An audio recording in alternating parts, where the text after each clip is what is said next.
Hello students, हमें start करना है एक्सरसाइज 1.3 सबसेट्स के बारे में। ये एक्सरसाइज है। पहला क्वेश्चन स्क्रीन पे है, make correct statements by filling in the symbols belongs to does not subset of not a subset of. दोनों सिंबल याद आ रहे हैं ना? सबसेट का सिंबल ऐसा था, गिरा हुआ यू। नॉट ए सबसेट का सिंबल ऐसा था, गिरा हुआ यू, और इसको कट कर दो। कट कौन सा सबसेट है कौन सा नहीं है, ये डिसाइड करना है।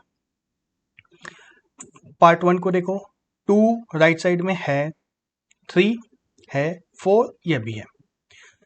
डेफिनेटली ये सबसेट है ना। 2 3 4 set is a subset of 1 2 3 4 5 set. Question 2 को देखो, A B C. A right side में नहीं है, मतलब पहले ही क्लियर हो गया। ए जब ए लेफ्ट में है और राइट में नहीं है, मतलब क्लियर हो गया कि सबसेट नहीं है। एक भी एलिमेंट अगर मिल गया जो कि राइट साइड में नहीं है तो सबसेट नहीं होगा। सिंपल है। क्वेश्चन 3 देखो, X is a student of class 11 of your school and दूसरा सेट है X is a student of your school। School में जो बच्चे हैं उन्हीं में से कुछ बच्चे तो क्लास 11 में होंगे ना। जितने बच्चे स्कूल में हैं उन्हीं में से कुछ बच्चे की क्लास 11 होगी। क्लियरली सबसेट है। ऐसा तो कोई होगा नहीं कि जो स्कूल में नहीं है पर क्लास 11 में पढ़ रहा है। ऐसा हो सकता है क्या? नहीं हो सकता है। तो ये सबसेट होगा, सबसेट होगा ये। 4 देखो,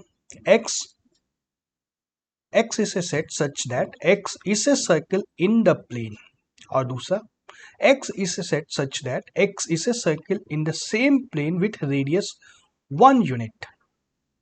मतलब राइट साइड में जितने भी सर्कल हैं सबका रेडियस 1 यूनिट है, और लेफ्ट साइड में जितने भी सर्कल हैं सारी की सारी लेफ्ट साइड में आ जाएंगे। रेडियस 1 हो या ज़्यादा हो तो भी लेफ्ट साइड में आ जाएगी। ऑफ कोर्स सबसेट नहीं होगा ना ये, क्योंकि रेडियस 2 की सर्कल को देखो, रेडियस 2 की सर्कल लेफ्ट साइड में आ जाएगी लेकिन इधर नहीं आएगी, तो नॉट ए सबसेट। नॉट। यदि उल्टा रहता, ये अगर लेफ्ट साइड में रहता और ये राइट में रहता तब सबसेट हो जाता। देखो समझ में आ रहा है, लेफ्ट वाले को राइट के अंदर होना है, राइट वाले को लेफ्ट के अंदर नहीं होना है। Question 5, X is a set such that X is a triangle in a plane, और दूसरा क्या है, X is a rectangle in the plane। Rectangle और ट्रायंगल दोनों तो अलग अलग होते हैं, इसको एक दूसरे के अंदर होने का तो कोई सेंस ही नहीं है, तो not a subset. Left side में ट्रायंगल है, राइट साइड में रेक्टेंगल है, कैसे हो सकता है subset? Question 6, X is an equilateral triangle in the plane। Right side में X such that X is a triangle in the same plane। सारी की सारी ट्रायंगल राइट में है और उसमें से इक्विलैटरल ट्रायंगल्स को लेफ्ट में रख दिया गया है, तो सबसेट होगा इस बार तो, है ना। इक्विलैटरल ट्रायंगल इस ए टाइप ऑफ ट्रायंगल, सभी ट्रायंगल्स में से कुछ ट्रायंगल्स इक्विलैटरल होती हैं, तो सेट हो गया। 7, X is a even natural number, और राइट में X is an integer. Integers में से कुछ एक नंबर्स को इवन नेचुरल नंबर बोला जाता है, तो यहाँ भी सबसेट होगा। क्यों होगा? क्लियर है ना। कहाँ पे होगा कहाँ पे नहीं होगा एकदम क्लियर होना चाहिए ये। ओके, सेकेंड क्वेश्चन पे आते हैं। Question number 2, examine whether the following statements are true or false। A, B is not a subset of B, C, A। क्या सबसेट है या नहीं है?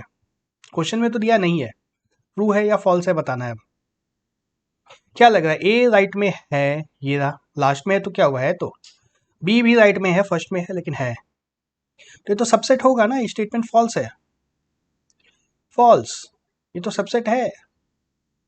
दूसरा देखो, ए कॉमा ई, और दूसरी सेट क्या है, x is a vowel in English alphabet, A E I O U, 5 elements आएंगे राइट साइड वाली सेट में, और उसमें से 2 एलिमेंट लेफ्ट में आ रहे हैं, दोनों के दोनों राइट में आएंगे ना, तो ये ट्रू होगा, ट्रू।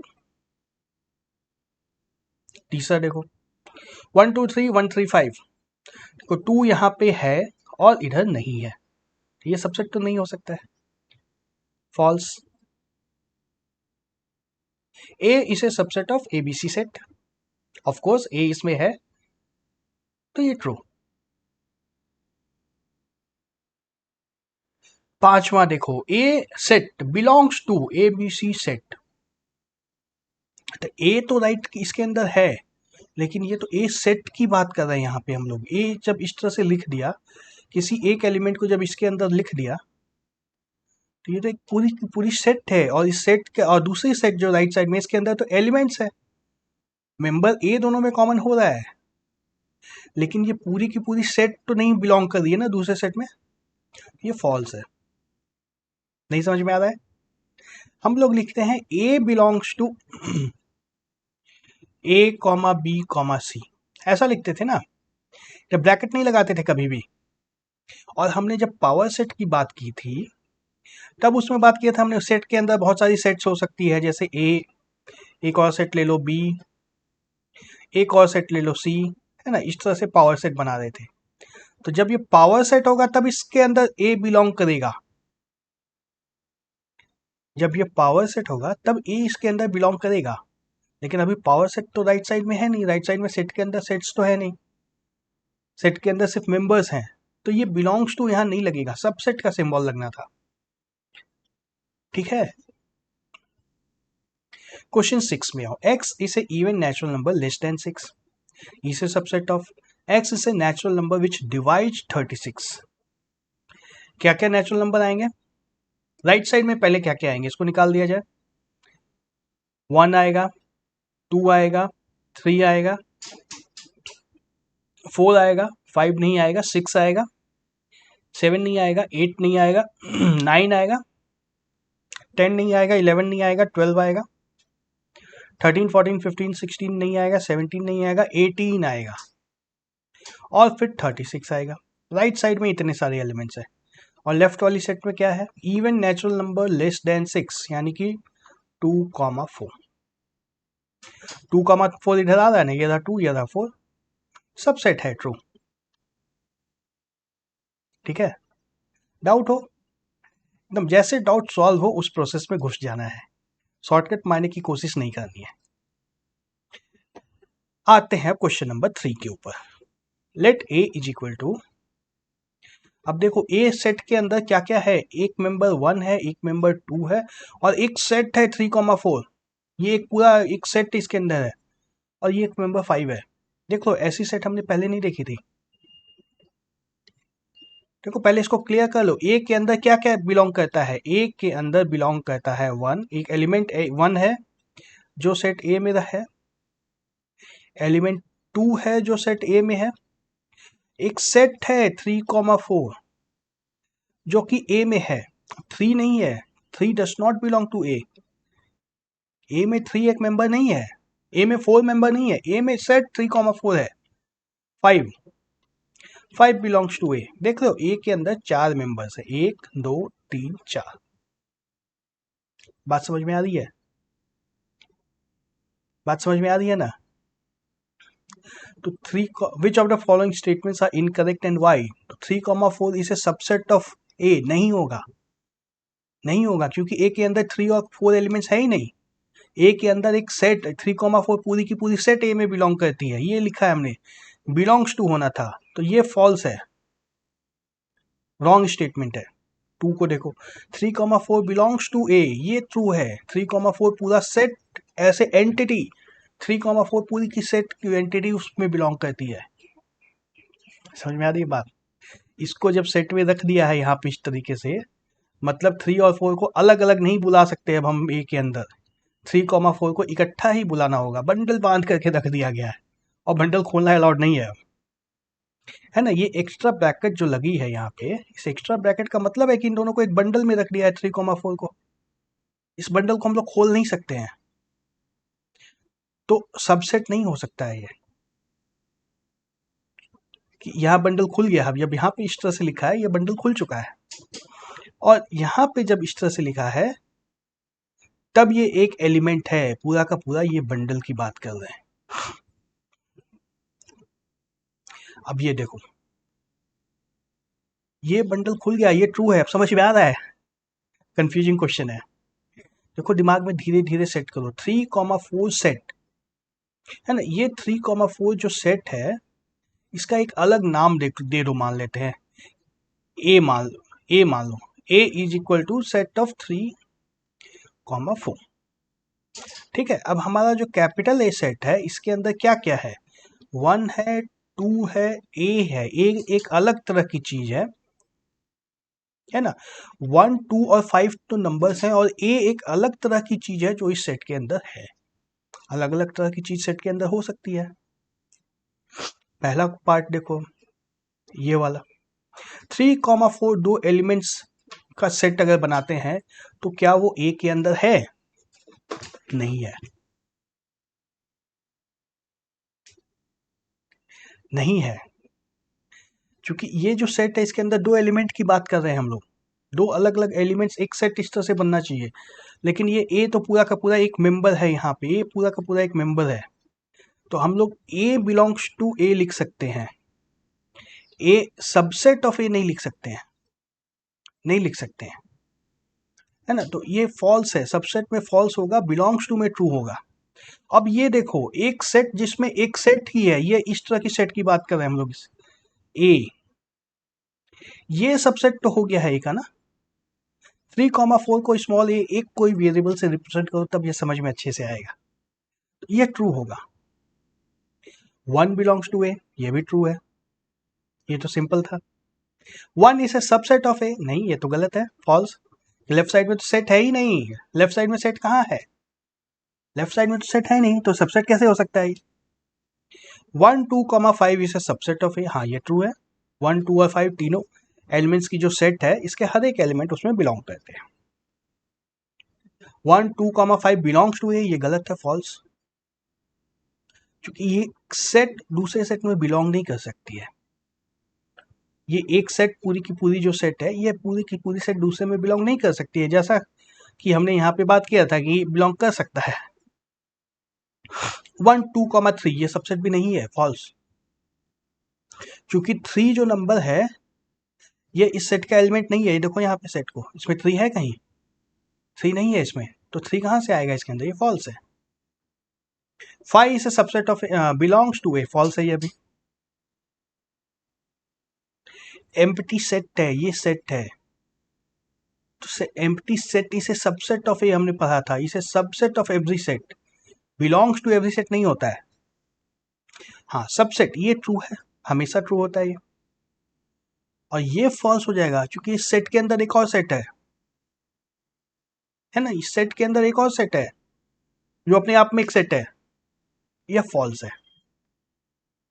तो इस क्वेश्चन को एक बार फिर से कॉपी में बनाओ, अपने आप को कन्विंस करने की कोशिश करो कहाँ पे क्या बोल रहे हैं हम लोग, क्यों बोल रहे हैं ऐसा।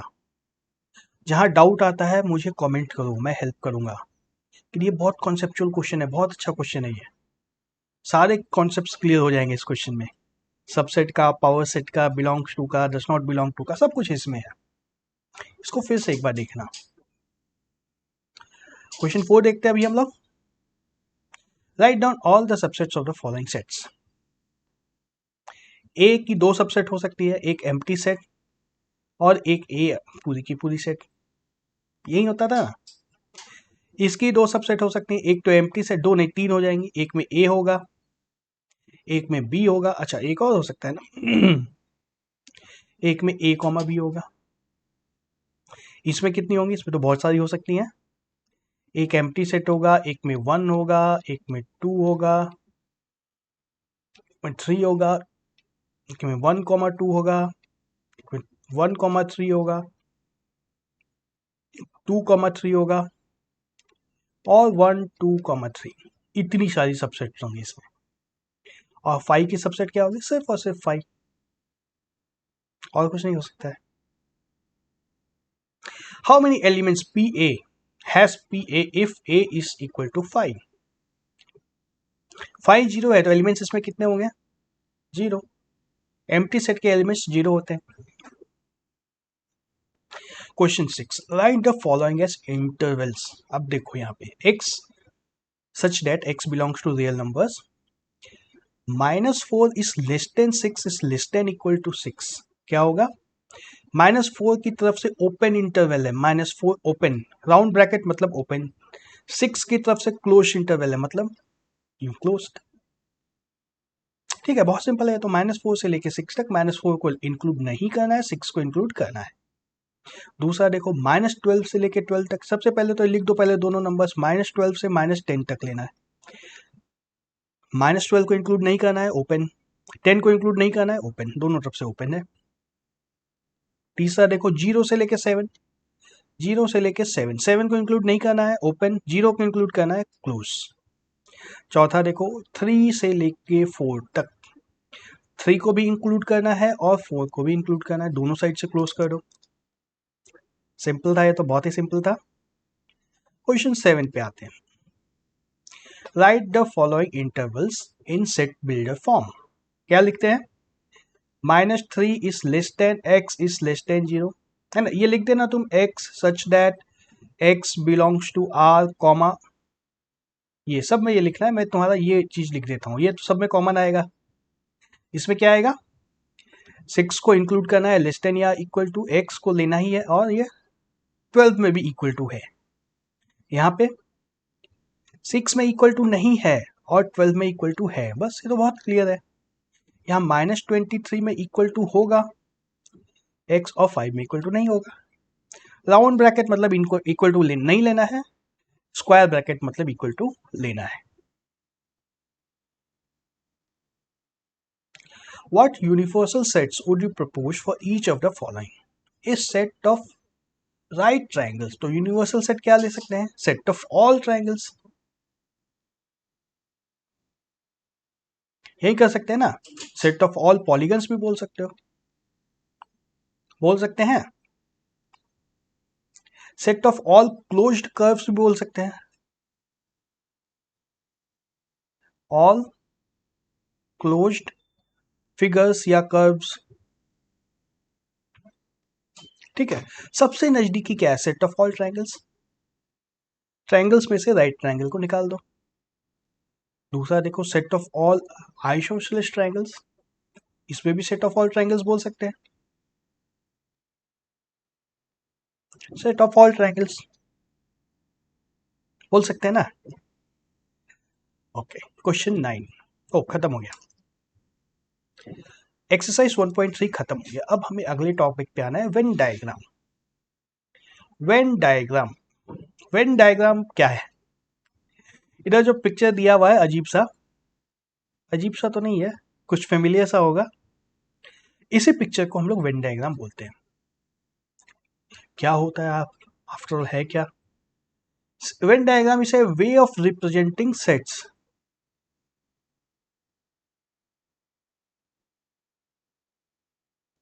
रिप्रेजेंटिंग सेट्स, सेट को पिक्चर के फॉर्म में रिप्रेजेंट कर देते हैं।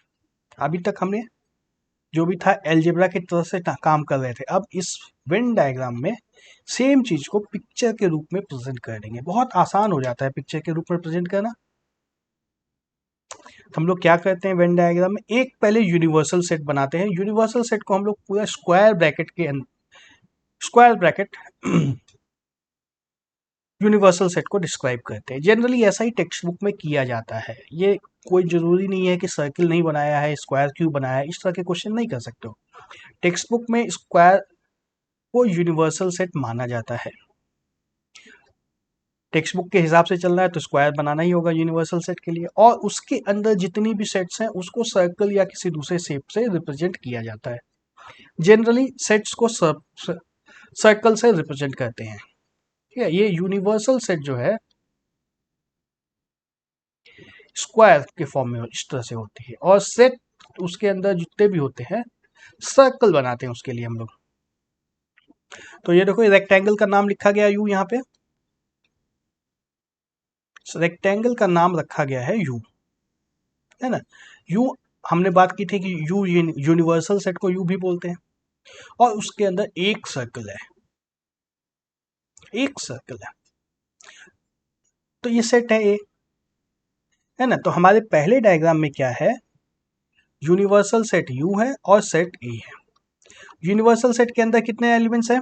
देखो सारे एलिमेंट्स इसमें लिस्ट किए हुए रहते हैं, 1 5 9 3 7, बस।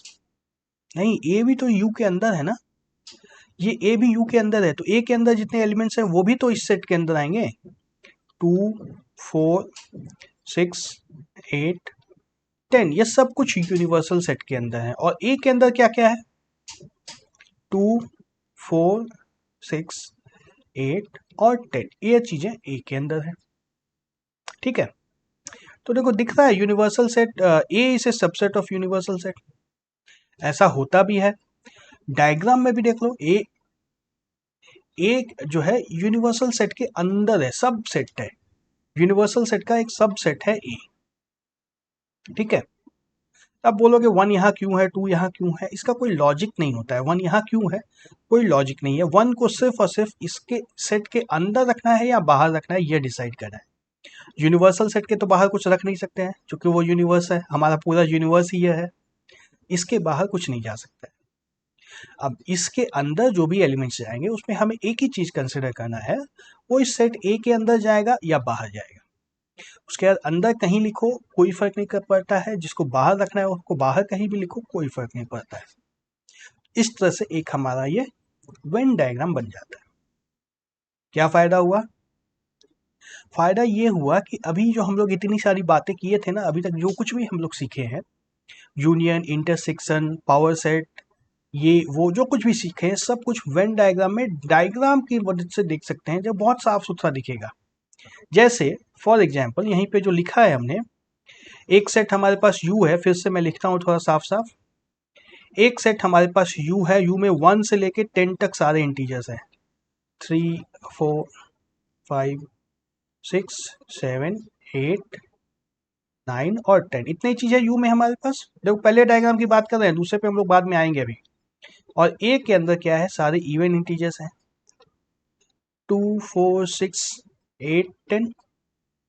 अब यदि पूछा जाए कि a is a subset of u, ये ट्रू है या फॉल्स है, तो एक एक एलिमेंट को चेक कराना होगा। लेकिन वहीं अगर डायग्राम में देख ले, u के अंदर a है, बस खत्म कहानी। u के अंदर a है मतलब a इज ए सबसेट, एक नजर में दिख गया, दिख गया ना। वहीं अब दूसरा एग्जाम्पल देखो, दूसरे पिक्चर को देखो, हमारे इस यूनिवर्सल सेट में क्या है, 1 है, 2 है, 3 है। किसके अंदर क्या है, इसके ऊपर आते हैं, पहले यूनिवर्स को देख लो। 1 2 3 4 5 6 7 8 9 10, इतनी चीजें हैं। देखो सब काउंट हो गया, 1 2 3 4 5 6 7 8 9 और 10।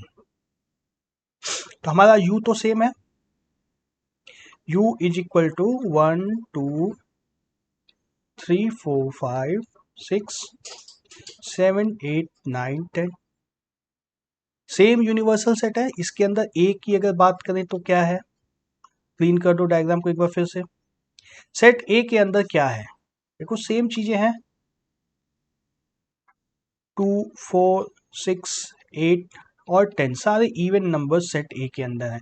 अब देखो सेट ए जो हमारा ये वाला है, सेट ए वाला जो है, ए जो ए है, इसके अंदर एक और सेट है बी, एक और सर्कल है बी, पूरा का पूरा वो ए के अंदर है। बी, बी के अंदर क्या है, बी के अंदर सिर्फ 4 और 6 है। देख लो ये 4 बी के अंदर है, 6 भी बी के अंदर है, और तो कुछ भी नहीं है बी के अंदर।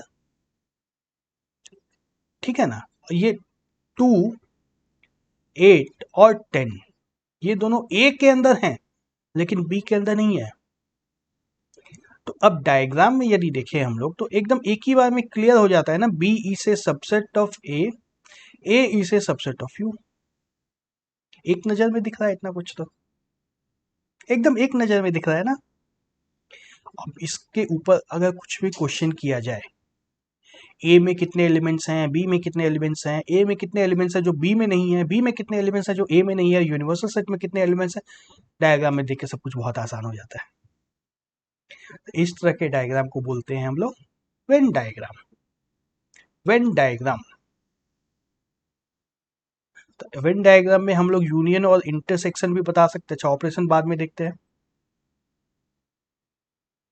ओ, यूनियन और इंटरसेक्शन अभी नहीं देखा है ना, ओके। तो ये सेट क्या होता है ये क्लियर हो गया।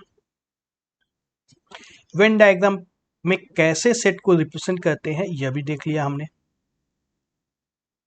अब सेट बनाने के बाद इस सेट से और क्या कर सकते हैं हम लोग? Operation on sets.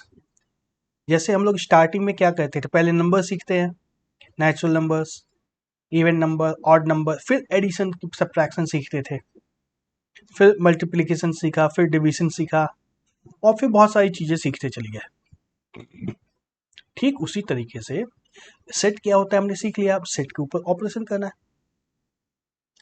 जैसा नंबर्स के ऊपर एडिशन सब्ट्रैक्शन होता है, वैसे ही सेट के ऊपर कुछ करेंगे। इसमें क्या करेंगे बात करते हैं हम लोग। पहले कुछ करेंगे हम लोग। सबसे पहला ऑपरेशन जो होता है उसका नाम है यूनियन ऑफ सेट्स। यहां तक यूनियन ऑफ सेट्स। ये होता क्या है union of sets? Let A and B be two sets. Union of A and B is a set which consists of all the elements of A and, बीच में देखो and है ये, all the elements of A and all the elements of B, the common elements being taken only once। तो हमेशा बात करते हैं हम लोग सेट के अंदर किसी भी एलिमेंट को रिपीट नहीं करते हैं, एक एलिमेंट को एक ही बार लिस्ट करते हैं। यूनियन के साथ भी वही बात है। तो उसका सिंबल भी चाहिए। जब हम लोग यूनियन की बात कर रहे हैं तो उसका सिंबल भी चाहिए। तो उसका सिंबल क्या है? यू, कैपिटल यू जैसा है यू। यू से थोड़ा सा ज्यादा फैला हुआ असर रहता है। यू मान लो इसको। The symbol U is use to denote union. यही यू जब सोया हुआ था तो हम लोग इसको क्या बोल रहे थे? सबसेट। अब ये खड़ा हो गया है तो इसको यूनियन बोलते हैं। अब ये उल्टा हो जाएगा तो इसको एक अलग नाम देते हैं हम लोग। उसके ऊपर आएंगे, अगला ऑपरेशन है वो। तो symbolically we can write A union B and is usually read as A union B, या शॉर्ट फॉर्म में बोल दो ए यू बी। तो जैसे अगर कोई सेट लेता हूं मैं, ए इज इक्वल टू 1 2 3, और बी एक सेट लेता हूं जिसमें ले लो 2 3 4, तब ए यूनियन बी यदि कर देते हैं हम लोग, ए यूनियन बी, क्या मिलेगा? इन दोनों का रिजल्ट हमें क्या मिलना है? Is the set union of A and B is the set. मतलब आंसर में एक सेट आना है हमें। यहां तक तो क्लियर हो गया, एक सेट बनना है। सेट के अंदर क्या आएगा? Which consist of all the elements of A and all the elements of B. A के अंदर क्या क्या एलिमेंट्स है? 1 2 3। बी के अंदर क्या क्या एलिमेंट्स है? 2 3 4। अब देखो, हमने ये भी बात की कि रिपीट नहीं करना है। रिपीट नहीं करना है तो देखो 2 रिपीट हो रहा है तो 2 को छोड़ देना है। 3 भी रिपीट हो रहा है, 3 को भी डिलीट कर दो एक बार। 1 2 3 4, ए यूनियन बी जो सेट हुई ये क्या है? 1 2 3 4। इसमें 4 एलिमेंट्स आ गए। तो ए यूनियन बी में जो है ए इसे subset of A union B हो रहा है ऐसा। डेफिनेशन ही ऐसा किया था हमने। और B is also a subset of A union B. A और बी दोनों ही ए यूनियन बी के सबसेट होते हैं। तो ए और बी के लिए यूनिवर्सल सेट टाइप का हो गया ना, यूनिवर्सल सेट टाइप का यूनियन हो जाता है। जैसे एक एग्जांपल देखते हैं, example number 12। Let a is equal to 2 4 6 8 and b is equal to 6 8 10 12, find a union b। a union b क्या होगा इसमें? a के सारे एलिमेंट्स को तो ले लो पहले, 2 4 6 8। b के एलिमेंट्स को देखो, 6 आ चुका है तो दोबारा नहीं लिखना है, 8 आ चुका है दोबारा नहीं लिखना है, 10 नहीं आया है 10 लिख देना है, 12 नहीं आया है 12 को लिख देना। a यूनियन b ये बन गया हमारा। इतना ही सिंपल है। हाँ, इतना ही सिंपल है। एडिशन से ज्यादा सिंपल होता है यूनियन लेना। एडिशन से भी बहुत आसान है, यूनियन इसी को बोलते हैं। दूसरा देखो example 13, A E I O U एक सेट है। दूसरा सेट बी क्या है? ए आई और यू। तो ए यूनियन बी क्या होगा? ए ई आई ओ यू। उसके बाद बी को देखो, बी का ए आ चुका है यहाँ पे ऑलरेडी, आई आ चुका है, यू भी आ चुका है, तो ए यूनियन बी ये होगा। ये क्या है, सेट ए ही तो है ना। ए यूनियन बी ए के बराबर ही आ गया। तो जब भी कभी B is a subset of A होगा, this implies A union B is equal to A. जब भी कभी ऐसा हो, चलो इसको डिटेल में देखेंगे हम लोग, पर अभी एक बार देख लो। A union B is equal to A मतलब इसका क्या है, this implies B is a subset of A. B is a subset of A. एक और एग्जांपल देखते हैं। Let x is equal to Ram, Geeta, Akbar be the set of students of class 11 who are in school hockey team. Let y is equal to Geeta, David, Ashok be the set of students from class 11 who are in school football team. Find x union y and interpret the set. सबसे पहले तो x union y निकालते हैं। क्या होगा, राम तो है ही पहले, गीता है ही, अकबर है, गीता वाई में गीता है जो कि ऑलरेडी आ चुकी है सेट में। डेविड, डेविड नहीं है तो डेविड को रखो, और अशोक, अशोक भी नहीं है तो इसको भी रखो। एक्स यूनियन वाई सेट तो यह बन गई। तब इसमें देखो एक्स में क्या था, हॉकी टीम के प्लेयर्स थे of class 11, hockey players of class 11। और वाई में क्या था,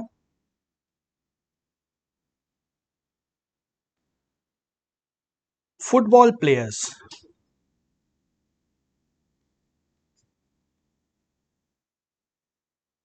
ऑफ क्लास 11। तो एक्स यूनियन वाई, इसमें क्या है, दोनों आ गए, फुटबॉल और हॉकी दोनों के प्लेयर्स आ गए ना। हॉकी प्लेयर्स जो थे सारे के सारे आ रहे हैं, फुटबॉल प्लेयर्स जो थे वो भी सारे के सारे आ रहे हैं। तो ये क्या है, हॉकी और फुटबॉल प्लेयर्स ऑफ क्लास 11। देखो यहाँ पे एंड नहीं लिखना है, एंड लिखोगे तो इसका क्या मतलब होगा, इसका मतलब होगा कि फुटबॉल भी खेलता है और हॉकी भी खेलता है, लेकिन ऐसी बात नहीं है। ऐसी बात नहीं है, ये प्लेयर्स जो है या फुटबॉल खेल रहे हैं या हॉकी खेल रहे हैं या दोनों खेल रहे हैं, है ना। अगर डिटेल करना है तो आपका क्लियर लिख सकते हैं, students of 11 class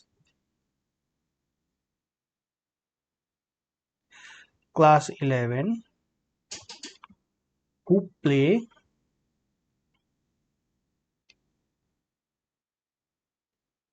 either hockey or football or both, है ना। ऐसा नहीं बोल रहा है कि students who play both football and hockey. यदि ऐसा बोलोगे students who play both football and hockey, तो उसमें तो सिर्फ एक ही प्लेयर है हमारे पास और वो है Gita. Both football and hockey players अगर बोलेंगे हम लोग, students who play both football and hockey, उसमें तो सिर्फ एक प्लेयर है। लेकिन एक्स यूनियन वाई में ऐसा नहीं है, एक्स यूनियन वाई में तो 5 प्लेयर्स आ रहे हैं, और ये पांचों जो है दे प्ले आइडल फुटबॉल और हॉकी और बोथ। ठीक है, यूनियन समझ में आ रहा है क्या होता है। तो यूनियन का डेफिनेशन देख लो, प्रॉपर्टीज अभी नहीं देखेंगे, प्रॉपर्टीज अगले वीडियो में देखेंगे हम लोग। देखो फिर से पहले डायग्राम में देखो, पे एक सेट ए है, एक सेट बी है। यहाँ पे देखो एक्चुअल डायग्राम आ गया है, थोड़ा सा ओवरलैप है, थोड़ा सा ओवरलैप है। इसका मतलब क्या है, ए में जो कुछ है और बी में जो कुछ है उसमें से कुछ पोर्शन ये कॉमन है दोनों को। जैसे इस एग्जाम्पल में हमारे पास जो था, गीता, अकबर एंड राम को अगर फुटबॉल प्लेयर्स मानते हैं, G for Geeta, A for Akbar, R for Ram, and B में जो 3 प्लेयर्स थे हमारे पास, Geeta, David and Ashok, Geeta, David, Ashok. लेकिन गीता दोनों में आ रही है ना, तो गीता को यहां पर नहीं लिख करके गीता को दोनों के कॉमन एरिया में लिख देंगे।